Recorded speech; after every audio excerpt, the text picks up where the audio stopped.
ने बिहार के मुजफ्फरपुर में एक जनसभा को संबोधित किया। इस दौरान उन्होंने विपक्ष पर जमकर निशाना साधा। पीएम मोदी ने कहा, देश कांग्रेस वाली कमजोर, डरपोक और अस्थिर सरकार बिल्कुल नहीं चाहता। डरपोक प्रधानमंत्री क्या देश चला सकता है, ये सवाल भी उनकी ओर से पूछे गए। उन्होंने कहा कि ये लोग इतने डरे हुए हैं कि इनको रात को सपने में भी पाकिस्तान का परमाणु बम दिखाई देता है। ऐसे लोगों को देश कैसे सौंपा जाए। इंडी गठबंधन के लोगों के कैसे कैसे बयान आते हैं कि पाकिस्तान ने चूड़ियां नहीं पहन रखी, अरे पहना देंगे। पीएम मोदी की ओर से यह भी कहा गया। आप कल्पना कर सकते हैं, ये लोग इतने डरे हुए हैं, इनको रात में सपने में भी पाकिस्तान का परमाणु बम दिखाई देता है।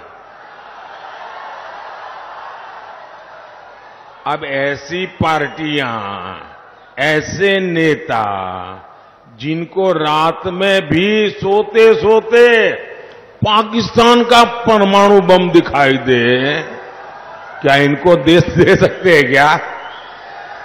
ऐसे लोगों को देश दे सकते हैं क्या? ये कांग्रेस के नेताओं के, इंडी गठबंधन के नेताओं के कैसे कैसे बयान आ रहे हैं। कहते हैं कि पाकिस्तान ने चूड़ियां नहीं पहनी है, अरे भाई पहना देंगे।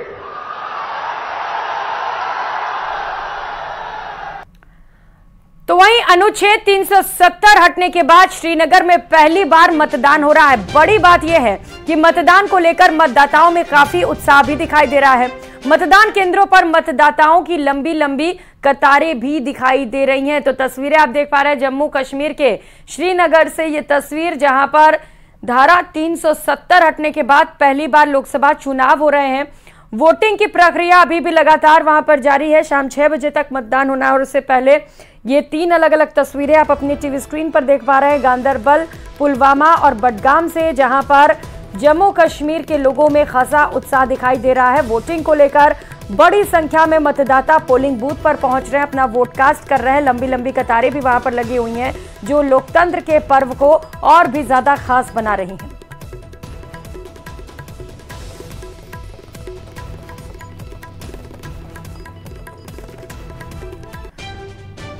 तो चौथे चरण के मतदान में सियासत के धुरंधरों ने वोट डाल दिया। अलग अलग तस्वीरों के जरिए हम आपको वो चेहरे दिखाएंगे जो वोट डाल चुके हैं।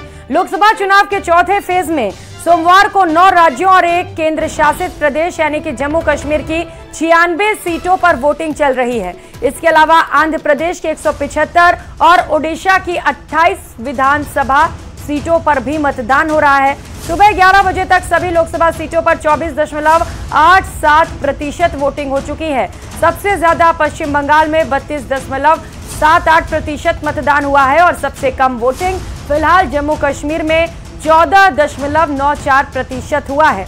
इसके अलावा आंध्र प्रदेश की बात कर लेते हैं, जहां पर विधानसभा चुनाव में 23% और ओडिशा में 23.28% वोटिंग हो चुकी है। तो तस्वीरें अलग अलग आपकी टीवी स्क्रीन पर।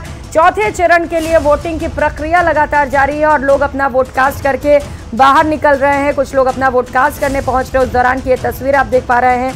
एसएस राजामौली वोट कास्ट करने के बाद बाहर निकलते हुए, एमएन किरवानी ने भी वोट किया। चिरंजीवी, अल्लू अर्जुन, एनटी रामाराव जूनियर और पवन कल्याण, ये वो फिल्मी सितारे जो आसमान की बुलंदियों पर हैं, आज जमीन पर उतरकर अपना वोट कास्ट करते हुए नजर आ रहे हैं।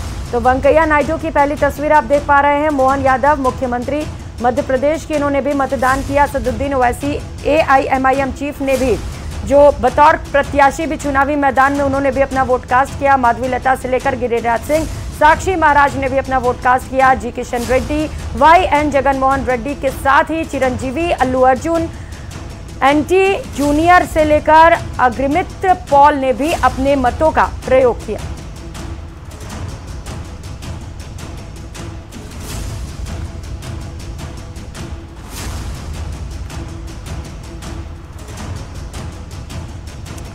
तो चौथे चरण के मतदान में सियासत के धुरंधरों से लेकर कई दिग्गजों ने भी वोट डाला। 6 तस्वीरों के जरिए हम आपको वो चेहरे दिखा चुके हैं जो वोट डाल चुके हैं और उन्होंने अपने अपने मतों का प्रयोग किया। एसएस राजामौली की तस्वीर, एमएम किरवानी ने वोट कास्ट किया। चिरंजीवी, अल्लू अर्जुन, एनटी रामाराव जूनियर और पवन कल्याण ने भी वोट कास्ट किया है। तो चौथे चरण में वोटिंग की प्रक्रिया लगातार जारी है। कुल 7 चरणों में लोकसभा चुनाव होने वाले हैं और 4 जून को नतीजे सामने आएंगे। तो लोकसभा चुनाव के नतीजे मंत्री और विधायकों के सियासी भाग्य का फैसला करेंगे। बीजेपी जिन विधानसभा क्षेत्रों से अपनी बढ़त बरकरार रखने में कामयाब रहेगी, वहां के मंत्रियों के सरकार में नंबर बढ़ने तय हैं।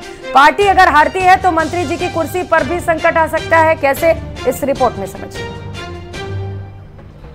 लोकसभा चुनाव के नतीजों की गूंज दूर तक सुनाई देने के आसार हैं। जिन विधानसभा सीटों पर बीजेपी की बढ़त 2014 और 2019 की तरह बरकरार रहेगी, वहां से चुनाव जीते मंत्री जी की कुर्सी भी सलामत रहेगी। लेकिन बढ़त कम हुई या कांग्रेस ने लीड ली तो मंत्री जी की कुर्सी पर संकट मंडराएगा। लोकसभा चुनाव में भजनलाल सरकार के मंत्री विधायकों ने पार्टी प्रत्याशियों को बढ़त दिलाने के लिए जी तोड़ कोशिश की है। कोशिशें परवान चढ़ी तो मिशन 25 पूरा होगा।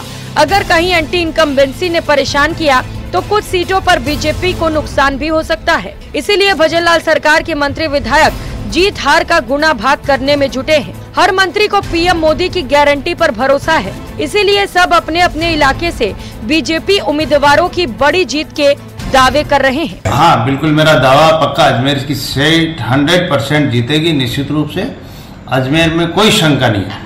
राजस्थान की 25 सीटों में राजसमंद लोकसभा सीट कार्यकर्ताओं के अथक परिश्रम के परिणाम स्वरूप इतना विश्वास मुझे है कि राजस्थान में सबसे अधिक वोटों से कोई सीट अगर निकलेगी तो राजसमंद की सीट निकलेगी। और ये जरूर है कि जो मतदान प्रतिशत कम हुआ उससे कई जगह हमें हमारी जीत का अंतर कम हो सकता है, लेकिन हम आश्वस्त हैं इस बात को लेकर कि राजस्थान में हम 2014 और 2019 के तरह ही एक बार फिर इतिहास रचने में कामयाबी हासिल करेंगे। आइए अब जानते हैं किस मंत्री पर किसे जिताने का दारोमदार है। बीकानेर, गजेंद्र सिंह खीवसर, अर्जुन मेघवाल जीते तो नंबर बढ़ेंगे। साथ ही लोहावट से गजेंद्र सिंह शेखावत को बड़ी बढ़त दिलाने की उम्मीद है। चूरू, अविनाश गहलोत, देवेंद्र झाझड़िया जीते तो अविनाश गहलोत के बढ़ेंगे नंबर। जैतारण में महिमा सिंह को बड़ी बढ़त की जिम्मेदारी है। सीकर, गौतम दत्त, स्वामी सुमेधानंद जीते तो क्रेडिट दत्त की मेहनत को भी मिलेगा। बड़ी सादड़ी में सीपी जोशी को भी लीड दिलाने का जिम्मा। जयपुर ग्रामीण, किरोड़ी लाल मीणा, राव राजेंद्र सिंह जीते तो किरोड़ी की होगी बल्ले बल्ले। किरोड़ी पर दौसा और टोंक सवाई माधोपुर में भी पार्टी को जिताने की जिम्मेदारी। अलवर सुरेश रावत, भूपेंद्र यादव की जीत हुई तो रावत को भी श्रेय मिलेगा। साथ ही पुष्कर में उन पर भागीरथ चौधरी को जिताने का भी दारोमदार है। टोंक सवाई माधोपुर, मदन दिलावर, सुखबीर सिंह जौनापुरिया जीते तो दिलावर का बढ़ेगा कद। साथ ही रामगंज मंडी से दिलानी होगी ओम बिरला को बड़ी बढ़त। नागौर, कन्हैया लाल चौधरी, ज्योति मिर्धा को जिताने की जिम्मेदारी। साथ ही मालपुरा से सुखबीर सिंह जौनापुरिया को भी दिलानी होगी बड़ी जीत। बाड़मेर, जैसलमेर, जोराराम कुमावत, कैलाश चौधरी जीते तो जोराराम कुमावत सरकार में और मजबूत होंगे। साथ ही सुमेरपुर में पीपी चौधरी की लीड भी उन्हें बरकरार रखनी होगी। कांग्रेस का मतदाता भी था तो भी जब वोट देने अंदर गया तो वो मोदी जी पे विश्वास कर, मोदी जी की नीतियों पे, मोदी जी के काम पे, राम मंदिर पे, उनकी गारंटी पे, अब की 400 पार, इस सारे उसके मत मस्तिष्क में बैठे होते हैं। और अब एक नजर चुनाव से जुड़ी 20